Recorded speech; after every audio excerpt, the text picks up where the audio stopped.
అన్ఎక్స్పెక్టెడ్గానే సంబంధం కుదిరింది. అందుకే నిశ్చితార్థం ఫ్యామిలీ మెంబర్స్ మధ్య జరిపిస్తున్నాం. పెళ్ళి మన స్థాయికి తగ్గట్టుగానే జరిపిస్తాం అనుకోండి. అబ్బాయి అబ్రాడ్లో చదువు పూర్తి చేశాడు.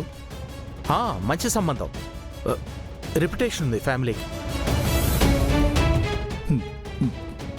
విశ్వ సార్, మీకు విషయం చెప్పబోతున్నాను. మీరు కోపడకుండా వినాలి. మీరు వెంటనే నిశ్చితార్థం ఆపేయాలి. ఎందుకంటే ఆ జై మీ కన్న కూతురు కాదు. నాను రుద్రబాబు ఆశ్రమానికి వెళ్ళి అన్ని వివరాలు తెలుసుకునే కన్ఫర్మ్ చేసుకున్నాం. సో దమ్మగారికి ఏటి కాకూడదని నిజం దాచాం. ఇప్పుడు కూడా ఆ జయ మీ కూతురికి ఎక్కడ ఫిక్స్ అయిపోద్దని ఈ నిజం చెప్తున్నాను. మీరు వెంటనే నిశ్చితార్థం ఆపేయండి సార్. ఆ జైని ఇంట్లోంచి గెంటేయండి. నాని ఎంత చెప్తున్నా ఏటి మాట్లాడరేటి? విశ్వాస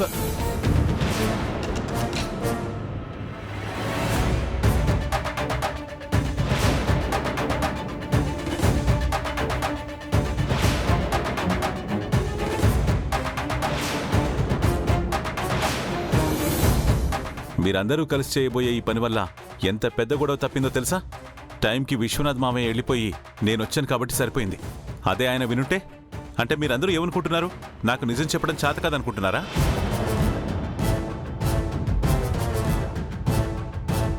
నిజం చెప్తే తలెత్తే ప్రశ్నలు, ఎదురయ్యే పరిస్థితులు, వాటి పరిణామాల గురించి ఆలోచించాలి. వాళ్ళకంటే బుద్ధి లేదు. కనీసం మీరైనా చెప్పాలి కదా. మీరేం చేస్తున్నారు? దగ్గరుండి చెప్పమని ఎంకరేజ్ చేస్తున్నారా? అమ్మా నన్నుల్ని ఏమనకండి సార్, వాళ్ళు వద్దనే చెప్పారు, నేనే వినలేదు. నాకు తెలుసు, ఇలాంటి దిక్కుమాలిన ఐడియాలు నీకే వస్తాయి. చేసిందంతా చేసి పైగా నేనే చేశాను సార్ అని గర్వంగా చెప్తున్నావా? ఏం చేయమంటారు సార్? నిశ్చితార్థం జరిగితే జయ కూతురుగా ఫిక్సింగ్ అయిపోతుంది. సుధా అమ్మ హిట్లర్ మోసపోవడం నాకు ఇష్టం లేదు. మీరేమో వీరుకి సపోర్టింగ్ చేస్తున్నారు. ఎంగేజ్మెంట్ ఆపుతారన్న ఆశ కూడా లేదు. అందుకే ఇలా చేశాను. చూడు, నేనేం చేసినా ఈ ఫ్యామిలీ మంచి కోసమే చేస్తానని తెలుసు కదా. కళ్ల ముందు ఇంత జరుగుతున్నా నేను సైలెంట్గా ఉన్నానంటే నా ప్లాన్స్ ఏవో నాకున్నాయనే కదా.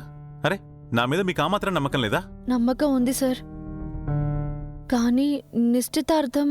ఇప్పుడు నిశ్చితార్థం జరగడం వల్ల కొంపలు మునిగిపోయేది ఏం లేదని చెప్పాను కదా. మీరు ఇలాంటి తింగర్ పనులు చేసి లేనిపోని సమస్యలు క్రియేట్ చేయకండి. జరిగేది కళ్ళతో చూస్తూ ఉండండి. సరే సార్. సారీ బా. సారీ కాదు, కోడితే దవడ పూరిలా వాచిపోద్ది. రేపు చెప్తా మీ ఇద్దరి సంగతి. ఫ్రెష్ పనిష్మెంట్ ఉంటుంది. సిలే పనిష్మెంట్ అంటే చెప్తే విన్నారు కాదు. చూడండి రుద్రబాబుకి ఎంత కోపం వచ్చిందో. నోరు మూసుకొని రుద్రబాబు చెప్పినట్టు జరిగేది చూడండి. పదండి. పదయ్యా.